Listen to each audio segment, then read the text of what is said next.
Scene number 1, Gethsemane. Jesus went with his disciples to a place called Gethsemane, and he said to them, "Sit here while I go over there and pray." When he returned to his disciples and found them sleeping, he said, "Couldn't you keep watch with me for 1 hour? Watch and pray that you will not fall into temptation. The spirit is willing, but the flesh is weak." Jesus went away a second time and prayed, "My Father, if it is not possible for this cup to be taken away unless I drink it, may your will be done." When he came back, he again found them sleeping because their eyes were heavy. So he left them and went away once more and prayed the third time, saying the same thing.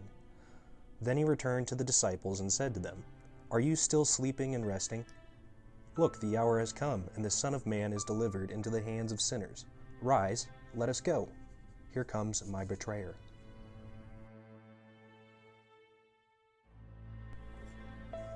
Scene number 2, Jesus arrested. While he was still speaking, Judas, one of the 12 disciples, arrived. With him was a large crowd armed with swords and clubs, sent from the chief priests and the elders of the people. Judas had arranged a signal with them. "The one I kiss is the man. Arrest him." Going at once to Jesus, Judas said, "Greetings, Rabbi," and kissed him.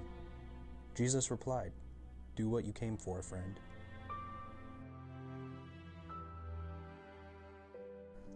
Scene number 3, Jesus before the Sanhedrin. Those who had arrested Jesus took him to Caiaphas, the high priest, where the teachers of the law and the elders had assembled. The chief priests and the whole Sanhedrin were looking for false evidence against Jesus so that they could put him to death, but they did not find any. The high priest said to Jesus, "I charge you under oath by the living God. Tell us if you are the Messiah, the Son of God." "You have said so," Jesus replied, "but I say to all of you, from now on you will see the Son of Man sitting at the right hand of the Mighty One and coming on the clouds of heaven." The high priest was furious and tore his clothes, saying, "He has spoken blasphemy. Why do we need any more witnesses? What do you think?" "He is worthy of death," they answered. They then spit in his face and struck him with their fists.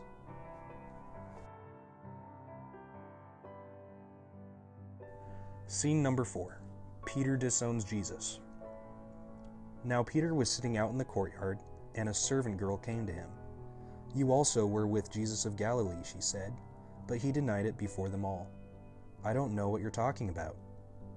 Then he went out to the gateway, where another servant girl saw him, and said to the people there, "This fellow was with Jesus of Nazareth." He denied it again with an oath, "I don't know the man." After a little while, those standing there went up to Peter and said, "Surely you are one of them. Your accent gives you away." Then he began to call down curses, and he swore to them, "I don't know the man." Immediately a rooster crowed.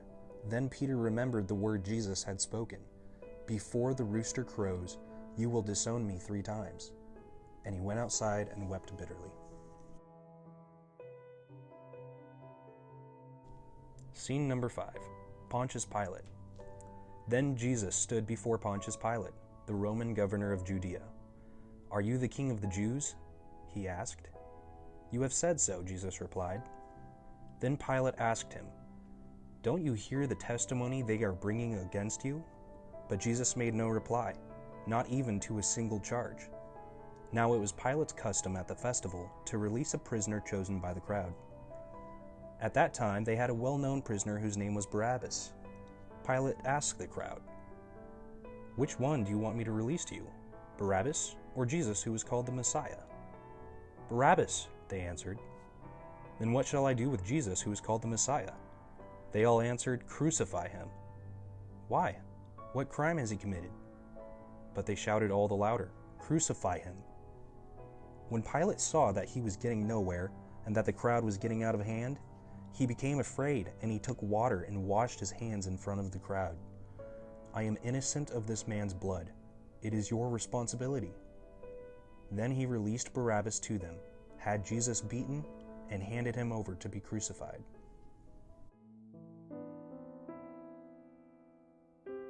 Scene number 6, the soldiers mock Jesus. Then Pilate's soldiers took Jesus into the praetorium and gathered the whole company of soldiers around him. They stripped Jesus and put a scarlet robe on him, and then they twisted together a crown of thorns and pressed it down on his head. They put a staff in his right hand and then knelt in front of him and mocked him. "Hail, King of the Jews!" they cried. The soldiers spit on him and took the staff and struck him on the head over and over. After they had mocked him, they led him away to crucify him. Scene number 7. Simon carries Jesus' cross. As they were going out, the soldiers made Jesus carry his own cross. Tradition has it that Jesus fell, too weak to carry the cross on his own. The soldiers found a man from Cyrene named Simon, and they forced him to carry Jesus' cross. They came to a place called Golgotha, which means the place of the skull. There they offered Jesus wine to drink, mixed with gall, but after tasting it, he refused to drink it. Scene number 8. The death of Jesus. The Roman soldiers crucified Jesus.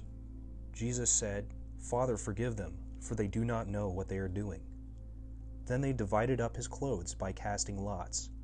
Above his head they placed the written charge against him, "This is Jesus, the King of the Jews."